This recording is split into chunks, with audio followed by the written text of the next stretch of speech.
Continuing with rule number 10 from Jordan Peterson's 12 Rules for Life. Rule number 10 is entitled Be Precise in Your Speech. This is the last part of rule number 10. It's entitled Wheat from Chaff. I'm looking at myself because I wish I would have done this when I was younger and looked better, but I can still read really well,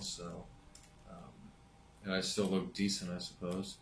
So if you enjoy my reading and if you have read it up to this point, don't forget to hit the subscribe button, hit the thumbs up button. So I'm trying to build this channel. It's something I like, it's something I'm good at.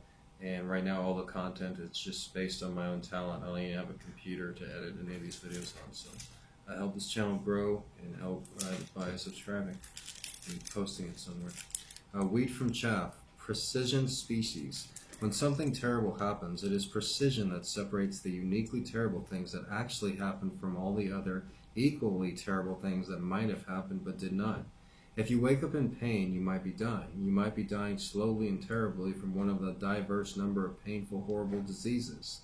If you refuse to tell your doctor about your pain, then what you have is unspecified. It could be any of those diseases, and it certainly, since you have avoided the diagnostic conversation, the act of articulation, is something unspeakable. But if you talk to your doctor, all those terrible possible diseases will collapse, with luck, into just one terrible and not so terrible disease, or even into nothing. Then you can laugh at your previous fears, and if something really is wrong, well, you're prepared. Precision may leave the tragedy intact, but it chases away the ghouls and the demons. What you hear in the forest but cannot see might be a tiger. It might even be a conspiracy of tigers, each hungrier and more vicious than the other, led by a crocodile. But it might not be, too. If you turn and look, perhaps you'll see it's just a squirrel. I know someone who was actually chased by a squirrel. Something is out there in the woods. You know that with certainty, but often it's only a squirrel. If you refuse to look, however, then it's a dragon, and you're no knight. You're a mouse confronting a lion, a rabbit paralyzed by the gaze of a wolf. And I am not saying that it's always a squirrel. Often it's something truly terrible. But even what is terrible in actuality often pales in significance compared to what is terrible in imagination.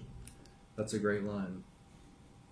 What is terrible in actuality often pales in significance compared to what is terrible in imagination. And often what cannot be confronted because of its horror in imagination can in fact be confronted when reduced to its still admitted terrible actuality. If you shirk the responsibility of confronting the unexpected, even when it appears to manageable doses, reality itself will become unsustainably disorganized and chaotic.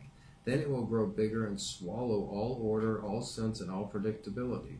Ignored reality transforms itself, reverts back into the great goddess of chaos, the great reptilian monster of the unknown, the great predatory beast against which mankind has struggled since the dawn of time.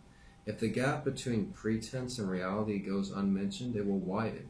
You will fall into it, and the consequences will not be good. Ignored reality manifests itself in an abyss of confusion and suffering. Be careful what you tell yourself and others about what you have done, what you are doing, and where you are going. Search for the correct words. Organize those words into the correct sentences, and those sentences into the correct paragraphs. The past can be redeemed when reduced by precise language to its essence. The present can flow by without robbing the future of its realities are spoken out clearly.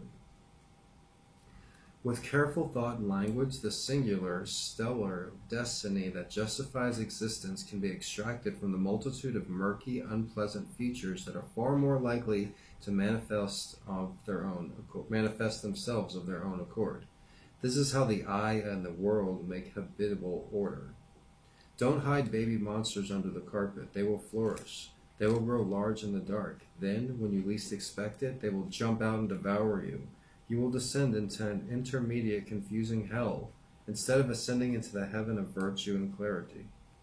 Courageous and truthful words will render your reality simple, pristine, well-defined, and habitable. If you identify things with careful attention and language, you bring them forward as viable, obedient objects, detaching them from their underlying near-universal interconnectedness. You simplify them, you make them specific and useful, and reduce their complexity. You make it possible to live with them and to use them without dying from that complexity, with an attendant uncertainty and anxiety. If you leave things vague, then you'll never know what is one thing and what is another. Everything will bleed into everything else. This makes the world too complex to be managed. You have to consciously define the topic of a conversation, particularly when it is difficult or it becomes about everything and everything is too much. This is so frequently why couples cease communicating. Every argument degenerates into every problem that ever emerged in the past, every problem that exists now, and every terrible thing that is likely to happen in the future. No one can have a discussion about everything. Instead, you can say, this exact precise thing, that is what is making me unhappy. This exact precise thing, that is what I want, is an alternative, although I am open to suggestions if they are specific. This exact precise thing, that is what you could deliver, so that I will stop making your life and mine miserable. But to do that, you have to think, what is wrong exactly? What do I want exactly? You must speak forthright and call forth the habitual word from chaos.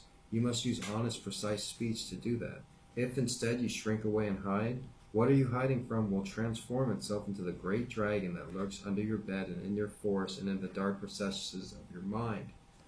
It will devour you. You must determine where you have been in your life so that you can know where you are now. If you don't know where you are precisely, then you could be anywhere. Anywhere is too many places to be, and some of those places are very bad.